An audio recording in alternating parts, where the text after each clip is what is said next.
Hello, everyone. You're welcome to another edition of your real estate investment podcast, Bricks to Billions, with Keisha Adiola Ajiboye, where we talk about real estate investments in different forms, where we enlighten you on how to go about your real estate investment journey and how to navigate through the journey. I know I always say this every time about what real estate investment is. It's basically a very simple practice. It's just a practice of buying and selling properties for the sole aim of capital gains and capital appreciation. So I'll explain what capital gains are and what capital appreciation is. So capital gain is you're earning your profit instantly. Capital appreciation is your property is appreciating over time and you still have, so it becomes a capital gain when you turn it into profit. So you buy a property for 40 million, it's appreciating, it gets to 60 million, you sell it off, you've earned 20 million. This is me explaining it in simple terms. And capital gain is you're buying it for 40 million and selling maybe almost immediately. You're not allowing it to appreciate over time, and then you get the gain instantly. And the different benefits you get from real estate investment, it gives you, it's a tangible asset, so you can see it, you can feel it. It's not what is just on paper, it's physical. You see it, you see what you've invested your money into, so it's tangible. What are the other benefits of real estate investment? You get tax deductions on it, you earn rental income on it, depending on wherever you want to play, because there are different types of real estate investments. Like I usually say, I don't know which area you would want to play. We have the flipping investment, which is very short term. We have the rental income. We have the development projects, where you come into a project at the inception, which is the off-plan stage.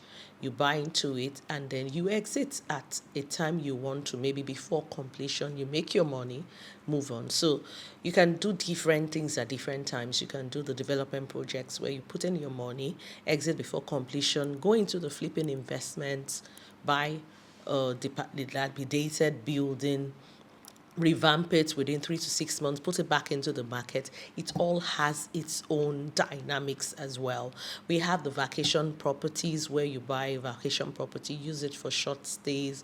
People come to rent it for vacations. We have different types. We have the real estate investment. So it depends on where you want to play. Real estate investment is really very, very interesting. And I talked about in my last podcast the lease ownership one. So we have the real estate syndication as well. Multiple investors coming together to own a property together for basically capital gains and capital appreciation. Depends on how you want to play. Capital gains, you buy the property and exit within a short term. Capital appreciation, you leave it to appreciate over time, sell it off. You must have probably gained from even rental income while you've kept it. That is there as well. So there are different areas, and that's why I'm here to advise you on how you want to navigate the journey. Where do you want to start from? You can start with as little as 10 million. I know a lot of people think that real estate investment is huge. You have to have this huge fund somewhere for you to start real estate investment. No, you don't have to have that huge sum. And in our next podcast, we'll be meeting with one of the notable investors. There's land banking as well. You understand? He will explain what land banking is. That's another type of real estate investment. There are times people have asked me this question, comparing stocks, because it's a form of investment, comparing it with real estate as well. And they're wondering which is better for them to do. I could literally just explain the advantages of real estate over stocks. It's tangible, like I said, you can see it. It's not affected by the performance of like a company you invested in, because when you're buying shares, you're buying into a company, you're buying into their performance. If the company is performing well, if they make huge profits, they share you dividends. If they make a loss, your stocks drops. But for real estate, no matter what, it must always appreciate. And for you to have it appreciate better, your maintenance standard has to be good. That's why it goes alongside. You buy property, you maintain properly. You can have a property just coming up in a location and one that has been there over time, having a better value than even that one that is just coming up just because they maintained it very, very well. So that's very, very important. So for real estate, it's tangible. You see what you're buying into. It's not dependent on performance of any company. Is basically you buying at a right time, buying into a right location. So I'll give an example. I had two clients who came to me and they wanted to buy property. One was specific about where she wanted to buy her property, and she told me she wanted to buy at Orchid Road. And another one asked me to guide him on which location to buy. So, and the funny thing, both properties were going for the same price. The one on Orchid Road was a bigger one. It was a 5-bedroom terrace. Meanwhile, the one in Lekki Phase 1 was a 2-bedroom maisonette flat, and they were both going for 42 million. And guess what? The one in Lekki Phase 1, based on the location, actually appreciated better. Even before completion, we were able to sell it for 85 million. It was bought 42 million, 6 months before it was sold at 85 million. And the one in Orchid Road was sold after 2 years for 65 million. What do you think about that? So this is actually to tell you that investing in real estate doesn't have to necessarily mean the type of property or how big the property is what is going to give you more income.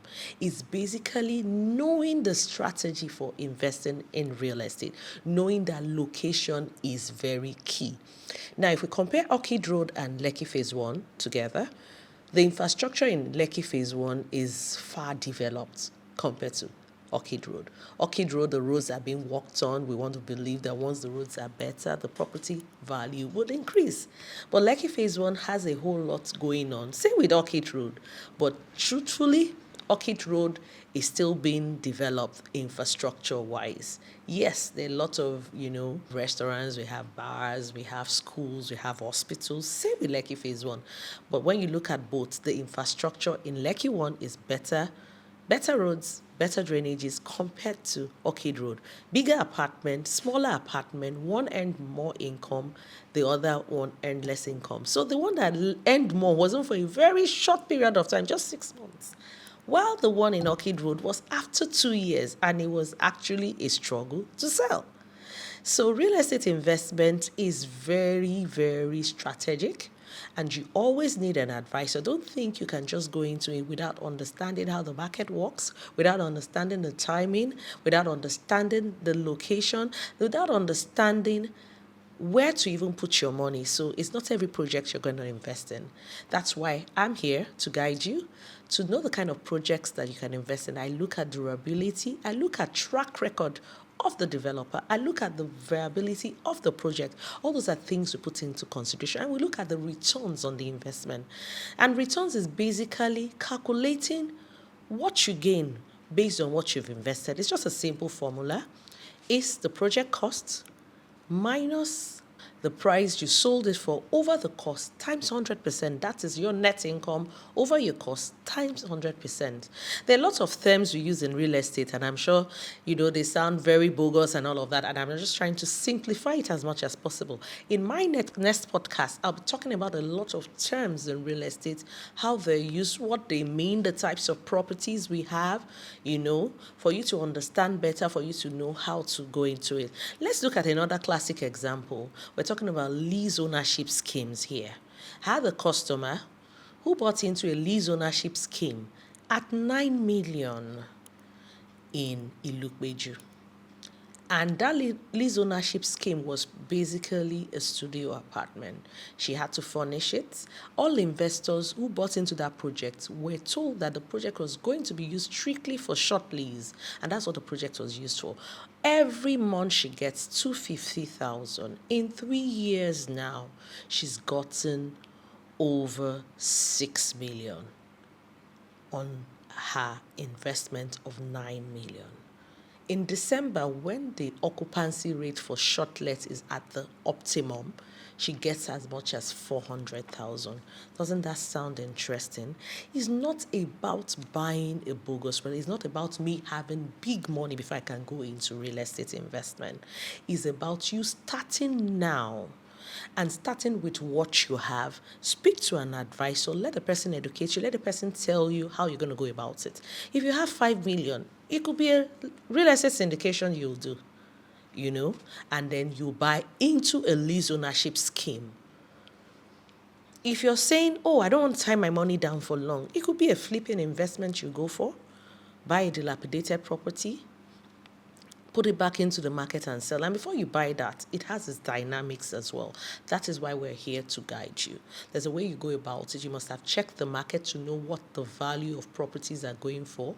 You must know the amount you're going to use to renovate. You're not going to exceed a certain amount for renovation.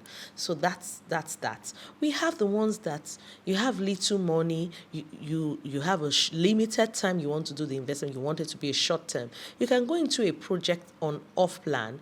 Perhaps it's at 70% completion. Go into it, exit at 90% completion, and you're good to go. You would have made good income.